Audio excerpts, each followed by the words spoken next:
10K की खुशी में ना आज मैं कुछ भी कर सकता हूँ, कुछ भी करवा सकता हूँ तुम लोग मुझसे। वैसे भी मैं 7वें आसमान पे हूँ आज। अब शुरू करते, चलो हो गई मजाक मस्ती जितनी होनी थी। हाँ,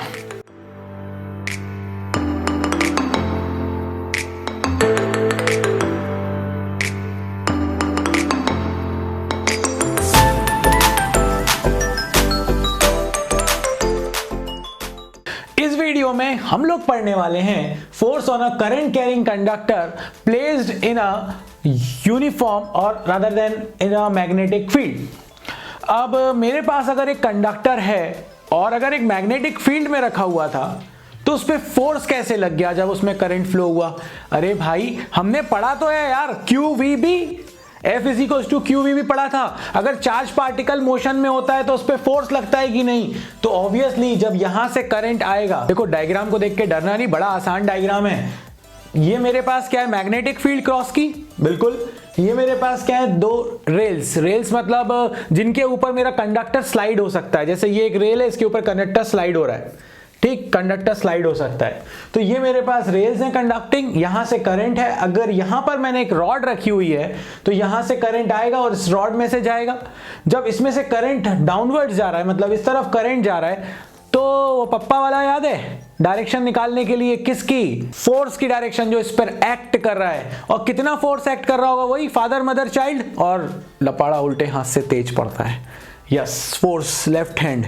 चलिए, तो ये मेरे पास हो गई फील्ड, करंट जा रहा है डाउनवर्ड्स और फोर्स आ गया इधर। तो देखो मैंने फोर्स बना लिया, ठीक, फील्ड, फिर से देखो मदर, फील्ड अंदर की तरफ फिक्स कर दिया, करंट डाउन जा रहा है इधर से ऐसे आके डाउन, तो करंट के लिए नीचे फिंगर ओपन करी और थंब इस तरफ, इसका मतलब है कि फोर्स इस तरफ आ रहा है। तो इस पर फोर्स आएगा और मुझे उसकी वैल्यू निकालनी है। तो पहली बात तो यही थी कि फोर्स क्यों आया। तो भाई अगर करंट मूव कर रहा है तो इस सर्किट में चार्ज मूव कर रहा है, क्योंकि इलेक्ट्रॉन मूव करेगा ना ऑपोजिट टू द करंट।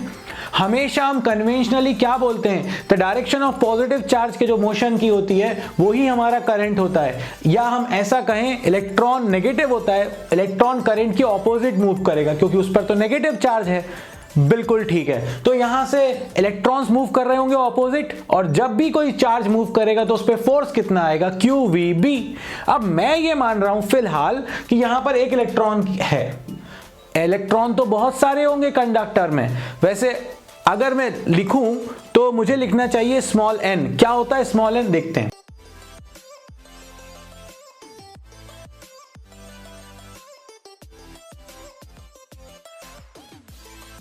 तो मैं आपसे बात कर रहा था कंडक्टर की। कंडक्टर जब भी हमको दिया जाता है ना बच्चों, कभी ये नहीं बताया जाता कि हमको कितने इलेक्ट्रॉन्स हैं उसके अंदर। हमें बताया जाता है हमेशा कि इलेक्ट्रॉन पर यूनिट वॉल्यूम कितने हैं। क्यों?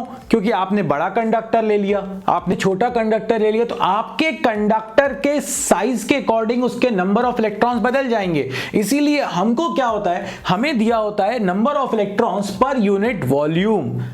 ए क्या है, area of cross section, L क्या है, लेंथ। तो अगर मैं आपसे कहूं टोटल नंबर ऑफ इलेक्ट्रॉन्स कितने होंगे, तो भैया यूनिट वॉल्यूम में कितने इलेक्ट्रॉन है, n।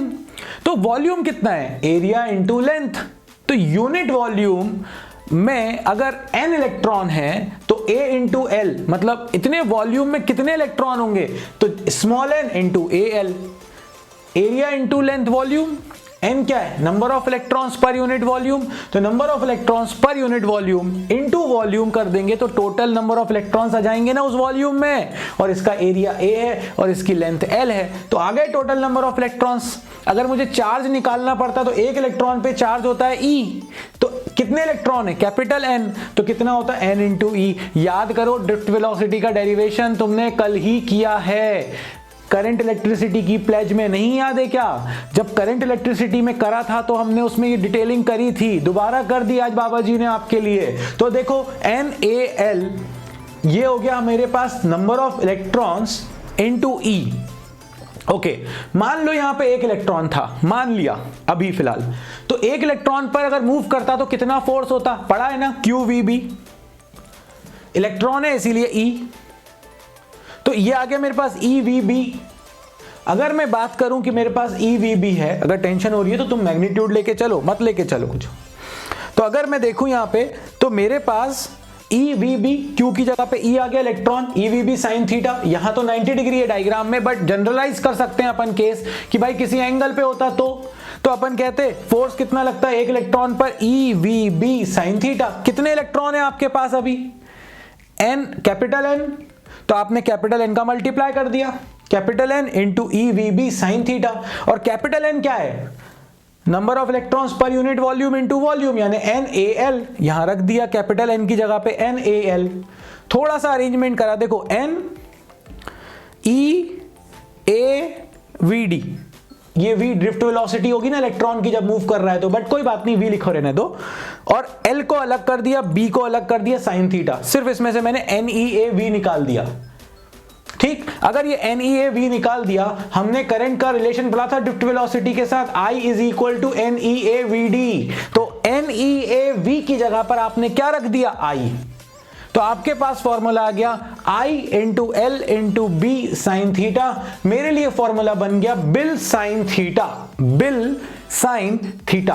और हम जानते हैं फोर्स वेक्टर है, और ये अगर हम देखें तो ये लेंथ ऑफ द कंडक्टर, ये शॉर्टेस्ट पाथ है मेरे पास। तो L और B जो है ये मेरे पास मैग्नेटिक फील्ड है, ये भी वेक्टर क्वांटिटी है। तो मैं इसको लिख सकता हूं I into L cross B, I into L cross B, वो cross product A cross B is equal to AB sine theta. तो वेक्टर फॉर्म में मैं इसे लिख सकता हूं I L क्रॉस B। फिर से देखो क्या करा, सबसे पहले तुमने एक इलेक्ट्रॉन पे कितना फोर्स होगा, तो QVB साइन थीटा में Q की जगह E लिख दिया। फिर आपने कहा यहां एक इलेक्ट्रॉन नहीं है, यहां तो N इलेक्ट्रॉन है, तो मैंने कहा N का मल्टीप्लाई कर दो। बट हमें N कैपिटल N नहीं दिया होता, हमें क्या दिया होता है? Number of electrons per unit volume.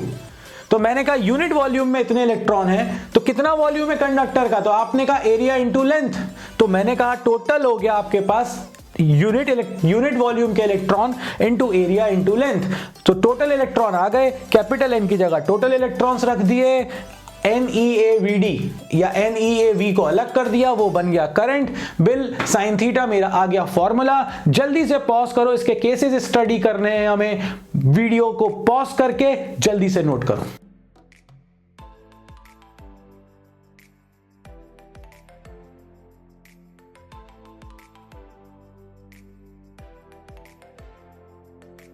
अगर कोई आपसे कहे कि conductor is moving in the direction of magnetic field, मतलब अगर सपोज करिए ये मेरे पास मैग्नेटिक फील्ड है और इसी डायरेक्शन में मेरा कंडक्टर जा रहा है, तो एंगल बनेगा 0, और एंगल 0 बना तो साइन 0 0 होता है। तो बिल साइन थीटा में साइन 0 0 हुआ तो फोर्स क्या आ गया? 0, मतलब कोई फोर्स नहीं लगेगा। तो जब चार्ज डायरेक्शन में जाता है फील्ड के तो भी कोई फोर्स नहीं, कंडक्टर भी जब फील्ड की डायरेक्शन में जाता है तो भी कोई फोर्स नहीं। जब न्यूमेरिकल करूंगा तो इस पे बारे में बहुत सारी बातें करूंगा, इसलिए दिमाग में बिठा लो अच्छे से, कुछ भी निकलना नहीं चाहिए और निकलेगा भी नहीं। अगर तुमने नेगेटिव नहीं सोचा तो पॉजिटिव सोचो, अच्छे मार्क्स आएंगे। कहीं नहीं जाने वाले मार्क्स, कहीं नहीं जाने वाले कॉन्सेप्ट दिमाग से। और अब तो इतना पढ़ लिया है भाई, एक और अच्छी टिप्स दूंगा इस संडे, देखते हैं क्या है वो टिप।